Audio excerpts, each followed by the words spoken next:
So my name is Philip Castro, and growing up in Bakersfield, California, HIV and AIDS have been present in my life since I can remember. I have two uncles that passed away from the disease, Juan Perez and Michael Perez. They are very dear to our family, and we miss them very much. And this is the first time in public that I'm going to say what I've ever said before. Growing up, I knew that my uncle was sick, but I didn't know what was wrong with him. He lived at my grandparents' house, and he stood in his hospital bed, very sick. Sometimes when he was really sick, we couldn't go into the room to see him. But that he knew we loved him very much. I remember one day, when I was at my cousin's house, we got a phone call, and my aunt answered it, and she started crying. We knew what was wrong, me and my cousin. We were very young. We knew he was going to the hospital, but we didn't know that that would be the last time that we saw him. Being as young as I wasn't able to go into the ICU unit because I was too young.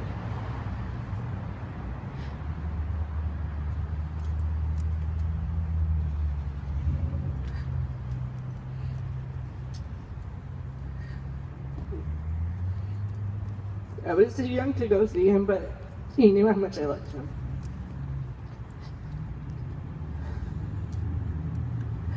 And I never really knew why he was sick. I just remember pulling up to my house, and my cousin was crying, and she was going to go, and I was very jealous of her that she was going, because I wanted to be there too, of course, because we were like inseparable, and I wanted to be with her. And I remember my mom giving me a really tight hug, and she said, "I'll be back, and don't worry." I stood at the house with my grandma, and she just gave me a hug, and I knew that something was wrong.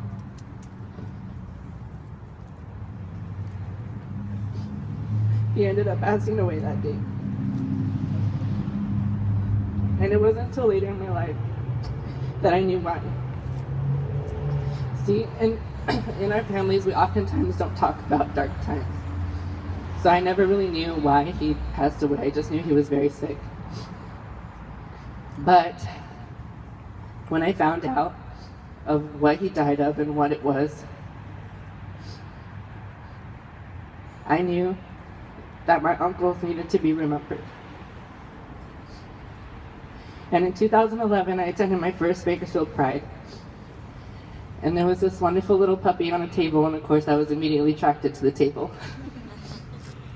At that table, I met a woman, and her name was Audrey Chavez. I knew her because she was my mom's catechism teacher. So I was really excited to be like, "Hey Mom, guess what I just met?" So I got in contact with her, and I just loved her puppy, so we stood at that table a little bit longer. And I got to talk to her, and I knew that I heard about Ricky's Retreat, and it was instantly sparked a flame within me. Because it was definitely a need in our community, and it was something that I was able to relate to her on a personal level, on a human level.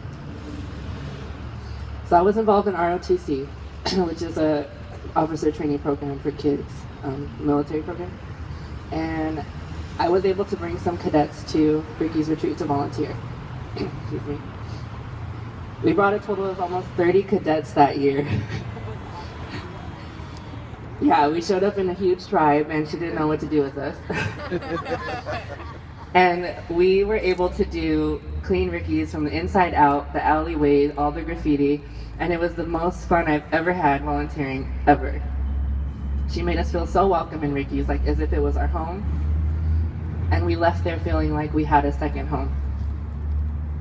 Ever since then, in 2011, I've never stopped coming back, and here we are in 2015, and I'm able to speak my uncle's names to you. So, being a youth, you only go through one tiny little week of HIV education, and that's about it. And of course, when you're a freshman, you're like, yeah, right, this doesn't apply to me. But we all know that as soon as a very great hip-hop song comes on, everyone will be right on each other.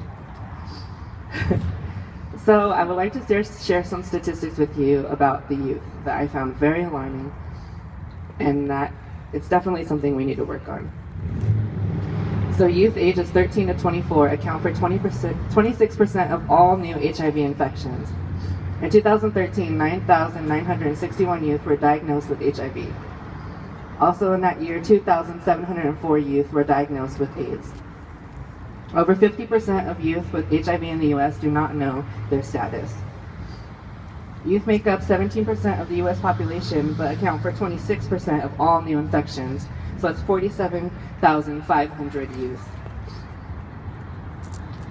So I stand here before you as a youth myself to tell you that we are going to take a pledge to be an AIDS-free generation. Thank you. We will work and we will go into the high schools and share our stories, and we will talk about these things, and we will let the youth know that yes, he may be taking risky behaviors, if any, but yes, there is resources for you to stay protected. There is information for you to educate yourself, because education is the key to prevention. Yes, so all of you standing here play a very critical part in this role. I look around and I see lots of youth in the crowd. So thank you for coming. I appreciate you coming. It's important, no matter what age you are, to hear the message, to educate yourself, and to know what is HIV and AIDS. Thank you. So thank you to all of the parents out here and guardians that are bringing your kids here and that educate your kids, and that you're not afraid to have that conversation, because that deadly conversation that no parent wants to have with their kids shouldn't stay at the health classroom. It should go on into their lives no matter what age. Amen. So my pledge to you and my pledge with the youth is that we will educate our friends, we will educate our family, and we will bring up the sex topic whether you want to hear it or not. And we will talk about it, because there's nothing to be ashamed of. It's a human action. We'll all take part of it. And it's just something that is going to happen. But when we do it, we're going to be protected, we're going to be educated, and we're going to love everyone and kiss them and hug them like I said this morning. So thank you.